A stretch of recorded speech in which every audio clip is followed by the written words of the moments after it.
Monsieur le Président, voici tout juste un an, les rebelles lançaient dans l'est du Congo une offensive qui devait leur permettre d'occuper une partie du territoire national et d'y faire régner un climat d'insécurité et parfois même de terreur. Depuis, l'armée nationale congolaise paraît avoir bien repris la situation en main. Pourriez-vous nous faire le point sur l'état actuel de la rébellion? La rébellion au Congo est pratiquement enrayée. Il reste bien entendu quelques poches qui sont vouées soit à la fin ou à la reddition inconditionnelle. Se dire donc que l'armée nationale a la situation en main. Il est à noter également la résistance des Congolais qui, pour moi, c'est l'indice qu'ils attachent beaucoup d'importance à leur patrie et que dans leur conscience, ils ont combattu pour leur patrie. Et la composition de l'armée nationale congolaise avait donné, il y a quelques mois, certaines inquiétudes. Maintenant, son rendement paraît très supérieur. Vous pensez qu'elle a tous les atouts en main à l'heure actuelle pour vaincre les dernières poches rebelles? Certainement parce que au début, nous avons dû prévenir ces dangers qui consistaient à la politisation de l'armée. Précisément, nous l'avons retirée de la vie politique. Et à partir de ce moment, l'armée nationale a fait de son mieux pour arriver au stade qu'il est arrivé maintenant. Pensez-vous avoir encore besoin des mercenaires pendant quelque temps? Nous avons fait des accords d'assistance technique, n'est-ce pas, avec des pays amis qui nous fourniront les instructeurs. Il s'agit toujours de cette question de réorganisation de notre armée qui actuellement atteint un niveau tel que vous voyez le résultat auquel il arrive. Cette affaire-là de mercenaires, il est évident que je devrais vous faire un petit aperçu général à quoi cela a rimé. C'est parce qu'au moment où nous avons repris le Katanga, tout ça c'était des questions litigieuses.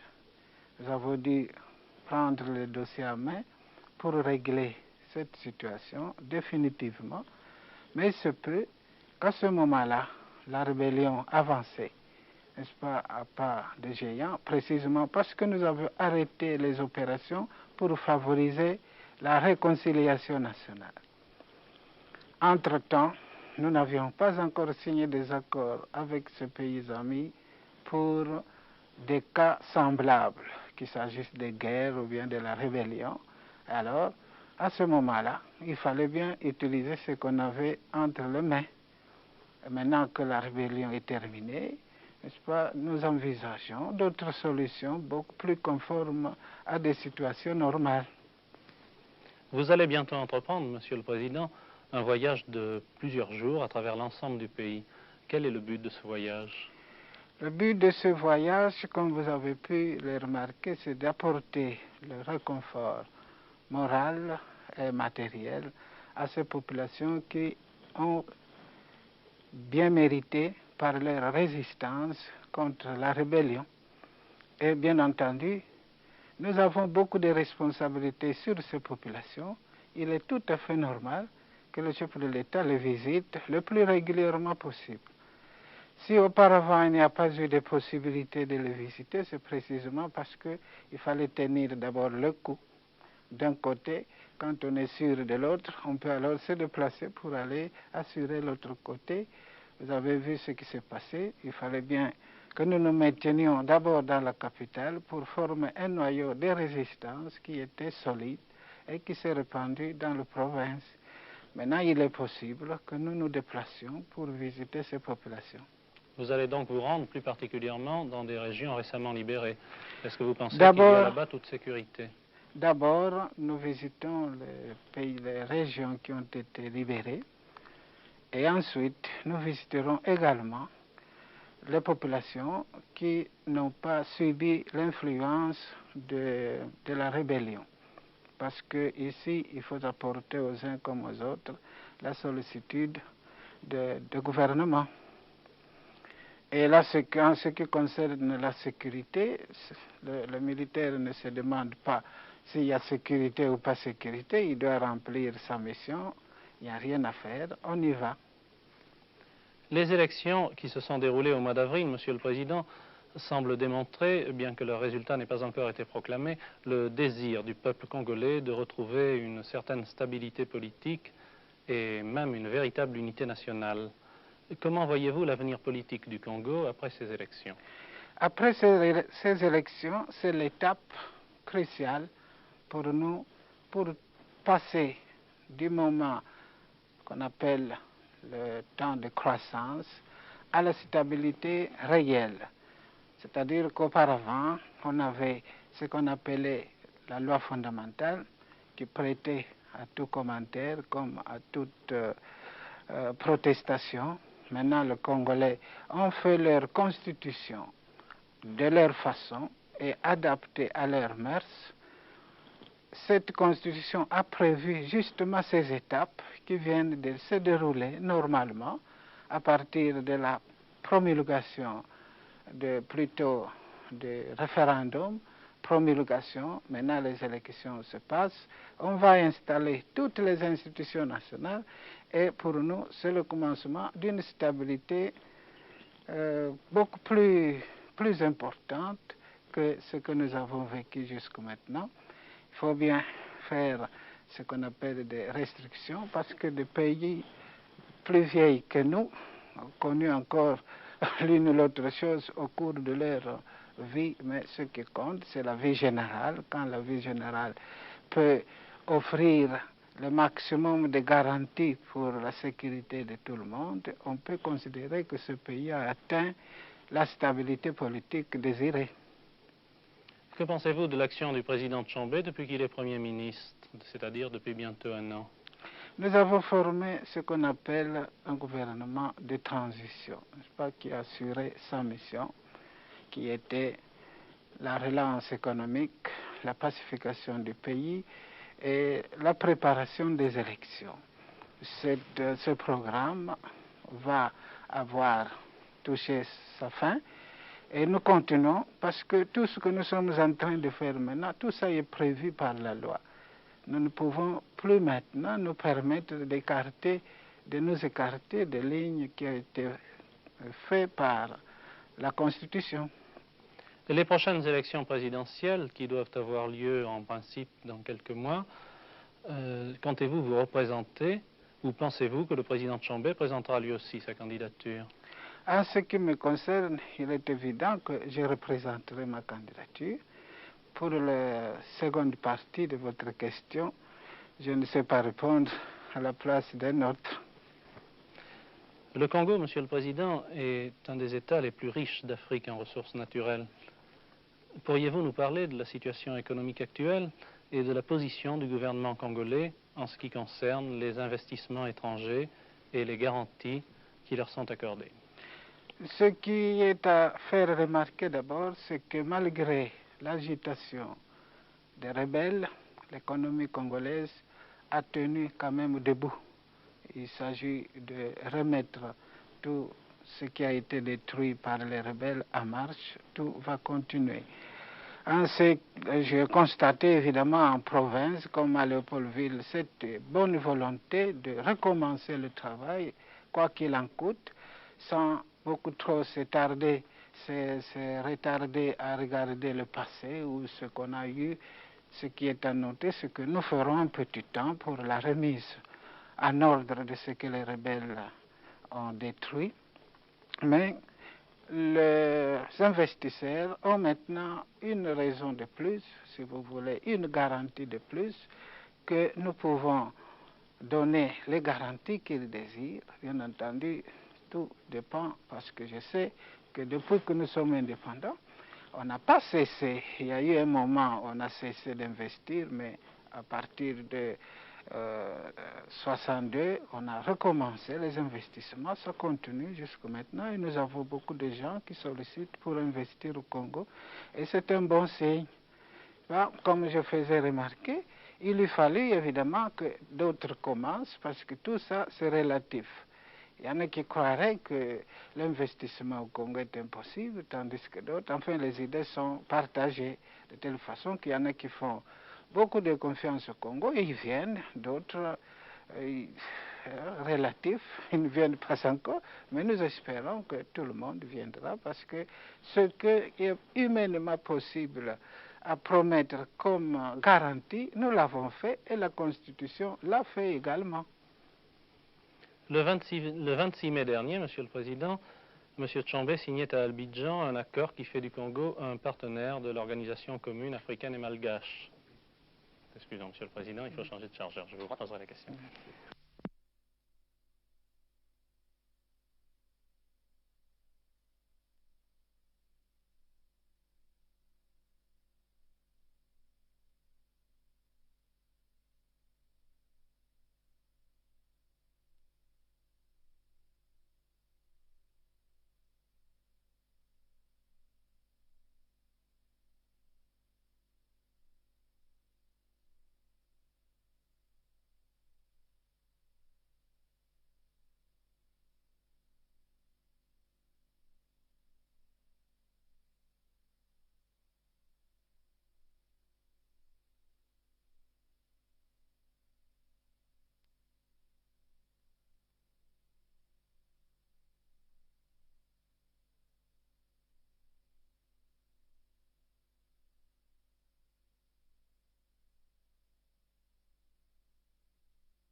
Monsieur le Président Kasavubu, une deuxième.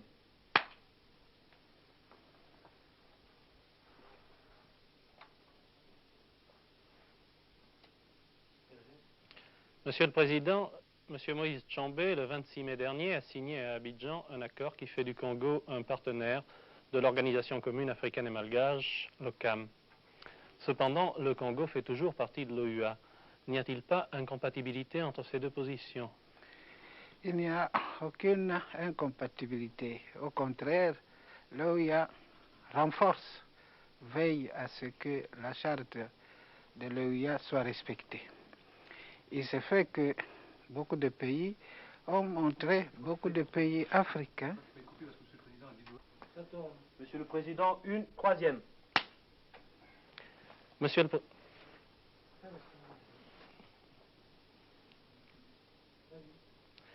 le Président, le 26 mai dernier, Monsieur Moïse Tshombe a signé à Abidjan un accord qui fait du Congo un partenaire de l'OCAM, l'Organisation commune africaine et malgache. Cependant, le Congo fait toujours partie de l'OUA. N'y a-t-il pas incompatibilité entre ces deux positions? Il n'y a aucune incompatibilité. Au contraire, l'OCAM renforce l'OUA en ce que l'OCAM voudrait que tous les signataires de cette charte le respectent. Or, il a été constaté que beaucoup de pays ne voulaient pas le respecter pour le rendre une lettre morte. En ce sens, comme par exemple l'OUA a prévu la non-ingérence dans les affaires des pays voisins, des pays africains, d'autres pays se le permettent. Alors ça a créé une confusion.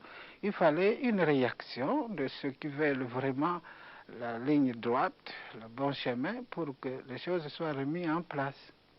Que pensez-vous en particulier de l'action de certains pays qui mènent contre le gouvernement du Congo-Léopoldville une action particulièrement virulente en le traitant de néocolonialiste, d'impérialiste et d'autres accusations de ce genre? Bien entendu, si ce n'était que ces épithètes, n'est-ce pas, cela n'inquiéterait pas le Congo. Mais je sais bien que en ce qui concerne les pays africains, ce sont des pays frères qui, du jour au lendemain, ils peuvent de nouveau reprendre leurs anciennes amitiés. Vous avez connu dans l'histoire, par exemple, à côté de nous, à Brazzaville, dans l'affaire de sécession katangaise, il y avait une palabre, mais après, nous nous sommes bien entendus et la situation était rétablie. Il en sera de même de la situation actuelle. C'est pas les Congolais d'en face, comme d'ici, s'entendront bien un jour.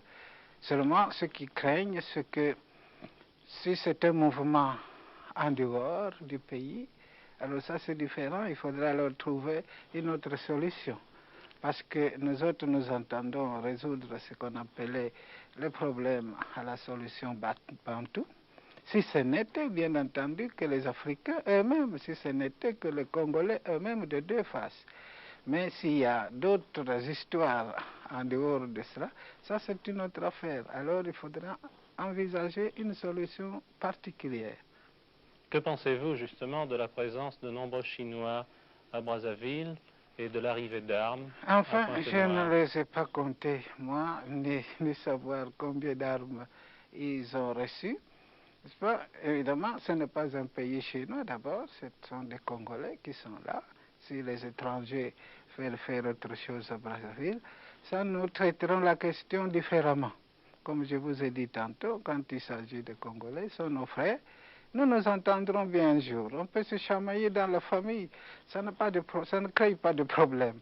Mais si c'est une affaire en dehors des Congolais, on arrangera ça sur un autre plan que sur le plan congolais. Monsieur le Président, au nom de la télévision française, nous vous remercions.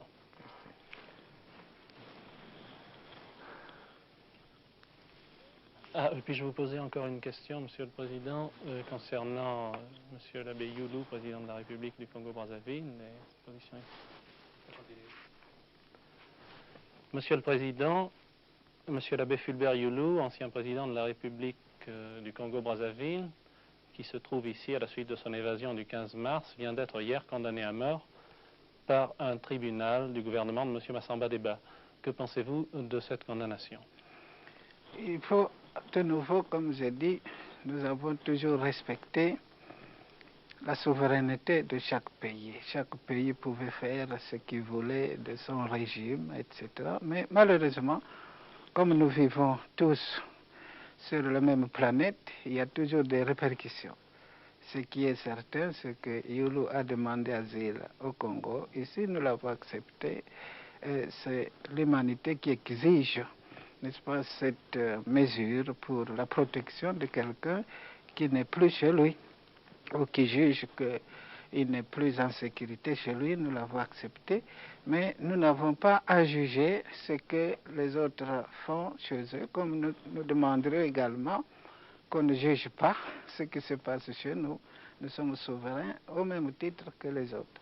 Il y a eu un problème corollaire à cela, parce que nous autres, cela résulte des dissensions dont nous avons parlé tantôt entre les deux rives, c'est que nous, au Congo, nous sommes bien conscients qu'avec les possibilités que nous avons, nous pouvons aider les autres pays aussi qui ont moins de possibilités que nous. Mais c'est là, officiellement et loyalement.